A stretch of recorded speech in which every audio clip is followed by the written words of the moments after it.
트럼프 대통령은 첫 의회 연설에서 미국이 돌아왔다고 선언하고 아메리칸 드림의 부활을 위해 관세, 정부개혁, 불법 입국자 추방 작전에 가속도를 낼 것임을 밝혔습니다. 관세 여파로 휘발유, 과일 채소, 주류, 전자제품, 자동차 순으로 인상될 것이란 경제 분석가들의 예측이 나오고 있습니다. 트럼프 행정부가 불법 입국자 체포 추방 작전 현장에서 갖가지 장애물과 불만으로 인해 작전을 전면 재정비하고 있는 것으로 보입니다. 연방 대법원이 트럼프 행정부는 대외 원조 구호품 대금 20억 달러를 지불해야 한다는 판결을 내렸습니다. 우주개발 민간업체 파이어플라이 에어로스페이스의 달 착륙선 블루고스트가 달 착륙에 성공했습니다.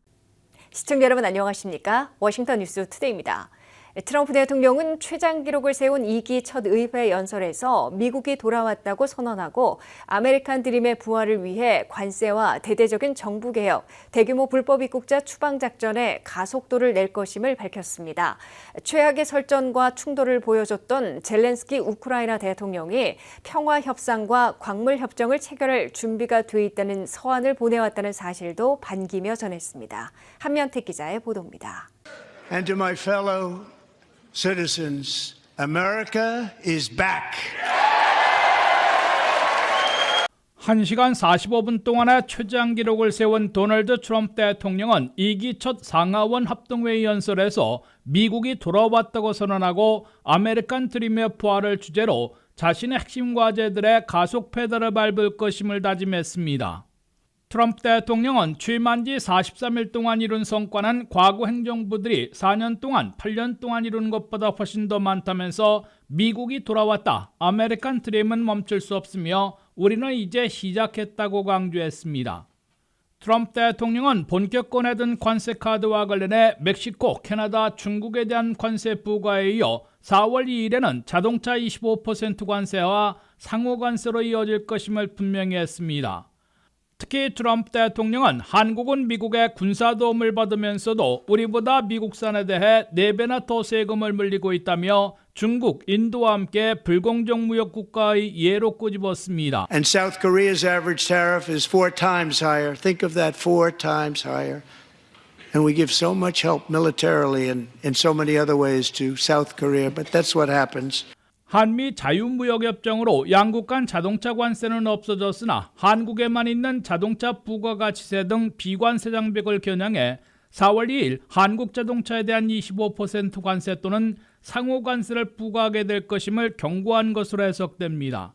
트럼프 대통령은 이와 동시에 미국의 알래스카 가스관 개발 사업에 한국과 일본이 수조 달러씩을 투자할 것이라고 밝혀 관세 압박으로 양자 협상을 벌이게 될 것으로 시사했습니다.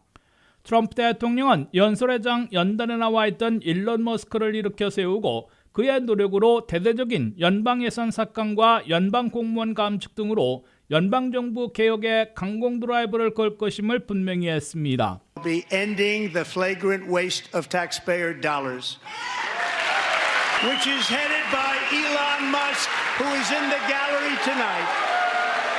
트럼프 대통령은 머스크의 도우지가 포착해낸 100세에서 200세, 300세 이상까지 수백만 명에게 연금을 지급한 황당한 사회보장연금의 사기성 지급이나 부적절한 지불 등을 일일이 거론했습니다.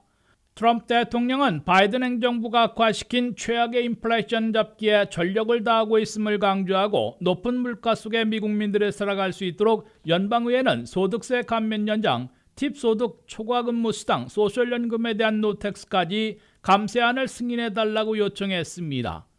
트럼프 대통령은 국경을 넘다가 붙잡히는 외국인들이 사상 최저치를 기록하고 있다며 이제는 사상 최대 규모의 불법 체류자 체포 추방 작전을 한층 강화할 것으로 강조했습니다.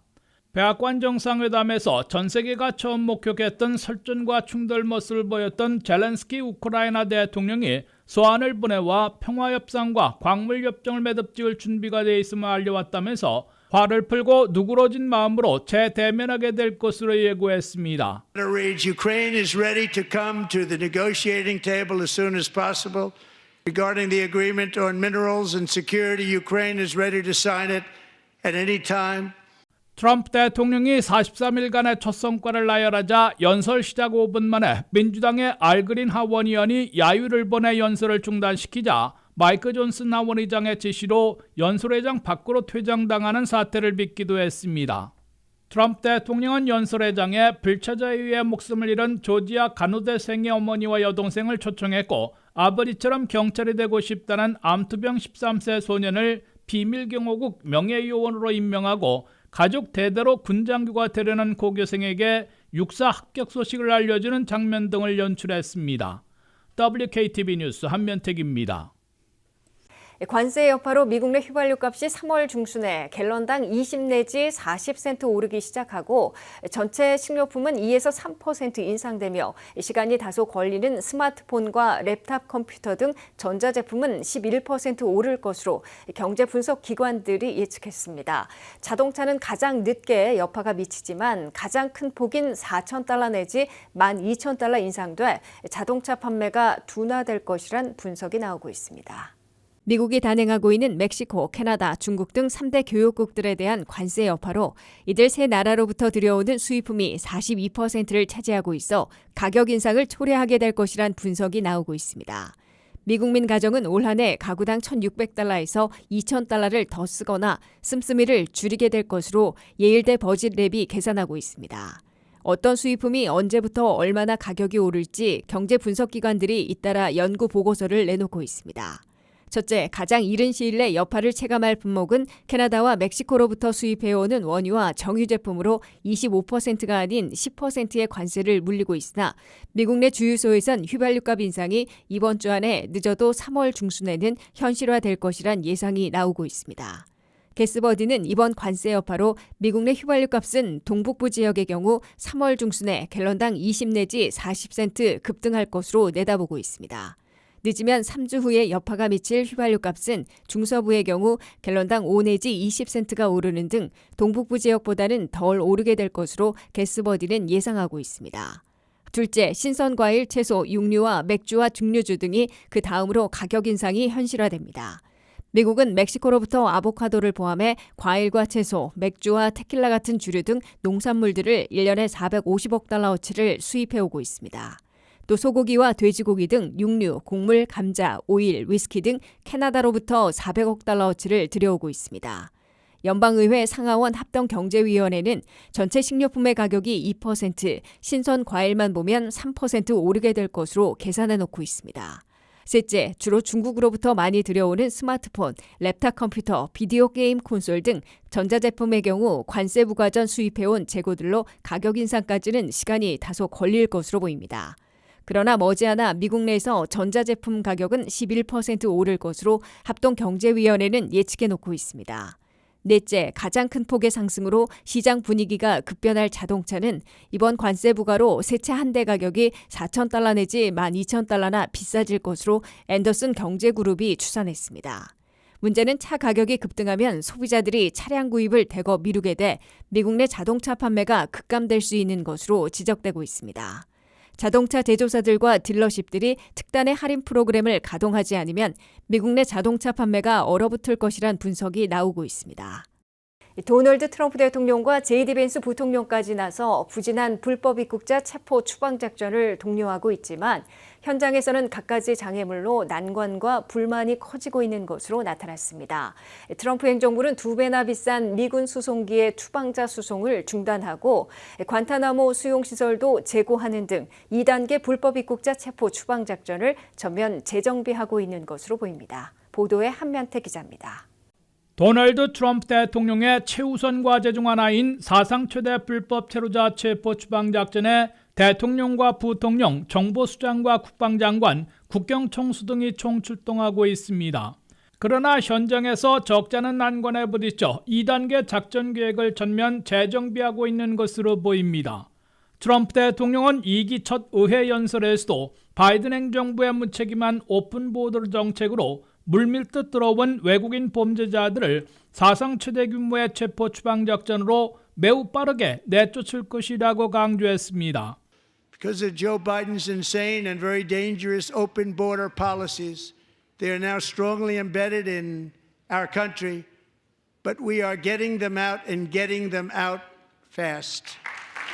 트럼프 대통령은 국경 봉쇄로 불법 입국이 사상 최저치로 떨어지는 기록을 세웠음을 부각시켰으나 미국 내에서의 체포 추방에는 아직 만족하지 못하고 있음을 내비쳤습니다. 대통령의 동료 다음 날 제이디 벤스 부통령은 텍사스 접경 도시 이글 패스를 방문해 국경 봉쇄로 불법 입국 시도자들을 급감시킨 데 이어 불법 체류자 체포 추방 작전에 한층 박차를 가해야 한다고 독려했습니다. 부통령의 국경 방문에는 피트 헥세스 국방장관, 털시 게파드 국가정보국장 등이 동행해 불법 체류자 체포 추방 작전에 총력전을 펴고 있음을 보여줬습니다. 트럼프 대통령은 취임 후 매주 톰 호먼 국경총수에게 전화를 걸어 국경은 어떻게 돼가고 있나, 체포와 추방 숫자는 어떻게 되나, 아직도 성역 도시들이 이민 단속을 방해하고 있냐고 묻고 있다고 뉴욕타임스가 보도했습니다. 톰 호먼 국경총수 겸 추방사령관은 국경에서의 불법 입국 체포자들이 90% 이상 급감하는 성과를 거뒀으나 미국 내 체포와 추방은 아직 만족하지 못하고 있음을 인정했다고 뉴욕타임스는 전했습니다.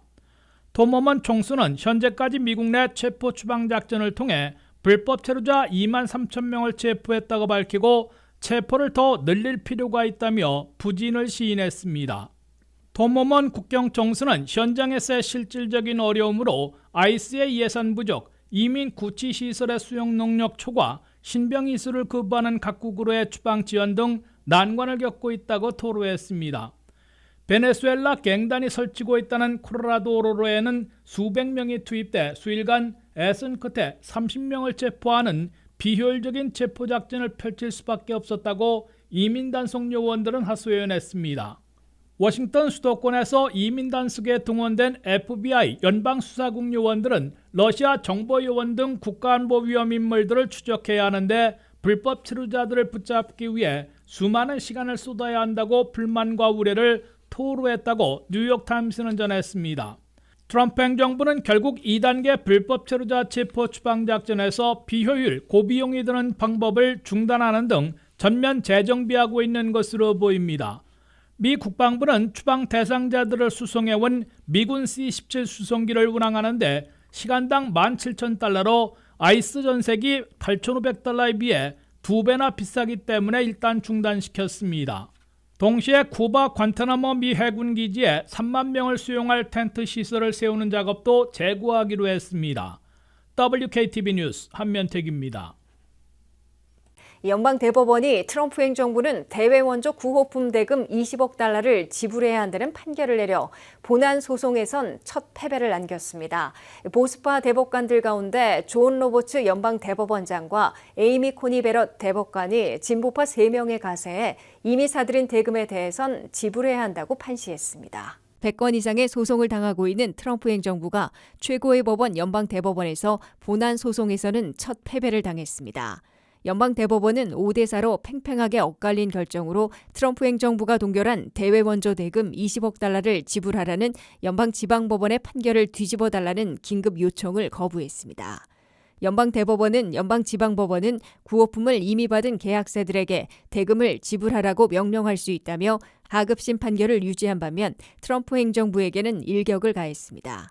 연방대법원은 6대3으로 보수 우위 구도이지만 이번 판결에서는 보수파에서 존 로버츠 연방대법원장과 트럼프 대통령이 지명했던 에이미 코니 베럿 대법관이 진보파 3명에 가세했습니다. 이로써 트럼프 행정부는 90일간 대외 원조 예산 집행을 동결함에 따라 이미 구호품을 넘겨받은 계약사들에게 20억 달러를 지불하게 됐습니다. 이번 연방대법원의 판결로 트럼프 행정부가 동결한 대외 원조 예산들을 전액 지불해야 할지 아니면 이미 계약이 이루어진 부분만 지급할지 상당수는 계약을 파기하고 취소할지 결정해야 할 것으로 보입니다. 트럼프 행정부가 90일 동안 동결시킨 대외 원조 예산을 보면 국무부에 흡수 통합되는 USAID에서 5,800개 프로그램에 540억 달러에 달하고 있습니다. 또 국무부에서 직접 관할하는 4,100개 프로그램들도 있습니다. 트럼프 행정부는 USAID에서 그간 만여 명이 60여 개국에서 활동하며 대외 원조 활동을 벌여왔으나 터무니없는 지원 프로그램으로 예산을 물쓰듯 낭비한 것으로 드러나 90일간 집행을 동결하고 실태 파악에 나서 있습니다. 트럼프 행정부는 USAID 해외 지부에서 일해온 현지 직원 등 만여 명 가운데 대부분 고용 계약을 해지하고 연방 공무원 4,700명 중에 600명만 남기고 4천여 명을 해고하는 절차에 착수했습니다. 현재까지 절반인 2,000명을 해고했으며 곧 2차 해고에 나서고 USAID를 국무부에 편입시키게 됩니다. 트럼프 행정부가 최종적으로 터무니없는 프로그램 지원 이외에 대외원조 프로그램들을 폐지한다면 아프리카와 전쟁 지역에 인명피해가 갈 것이란 지적도 나오고 있습니다. 워싱턴 포스트에 실린 한 연구 보고서에 따르면 미국의 대외 원조가 끊기면 올해 말라리아 환자 16만 6천 명이 목숨을 잃게 될 것이란 분석이 나오고 있습니다. 또한 최근 급격히 확산되고 있는 홍역으로 22만 명이 사망할 것이란 추산도 나오고 있습니다. 백신 접종이 중단되고 식량과 의약품 원조, 치료 등이 중단된다면 200만 내지 300만 명이 목숨을 잃게 될 것이란 추산입니다. 우주개발업체 파이어플라이 에어로스페이스의 달 착륙선 블루고스트가 달 표면 착륙에 성공했습니다. 민간 기업으로는 인투이티브 머신스 이후 두 번째 달 착륙입니다. 홍의진 기자의 보도입니다. 민간 기업이 우주선을 달로 보내 달 착륙에 성공시킨 것은 이번이 역사상 두 번째입니다. 블루고스트는 중부 시간으로 2일 오전 2시 34분에 계획대로 달 표면에 착륙하는 데 성공했고 이후 약 30분 후 우주선에서 촬영한 달 표면의 사진과 관측 데이터를 지구로 보내기 시작했습니다. 블루고스트의 달 착륙 과정은 텍사스 오스틴 근처 파이어플라이 관제센터를 거쳐 나사의 스트리밍 채널 등으로 생중계됐습니다. 제이슨 김, 파이어플라이 에어로스페이스의 한국계 경영자는 블루고스트가 달 착륙에 성공한 뒤 달에 착륙했을 때를 포함해 하나하나가 시계장치처럼 정확했습니다.